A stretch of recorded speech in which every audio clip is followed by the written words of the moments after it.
По бизнесу ситуация очень интересная. Во-первых, это справки. Справка об отсутствии задолженности в ЗУСе, справка о том, что нет задолженности в Ужонде с Карбовым.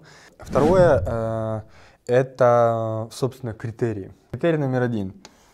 Нанять на час неокрещенный минимум 2 поляков. Критерий номер 2.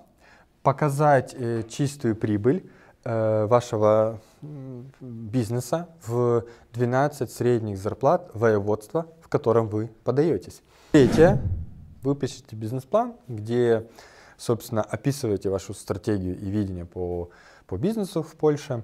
И контракты с вашими клиентами, партнерами, контрагентами.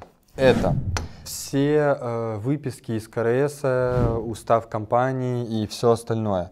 Седьмое – это плаченные налоги, чтобы показать, что вы, собственно, их уже платили. Это вот вторая вещь, которая касается именно бизнес-составляющей.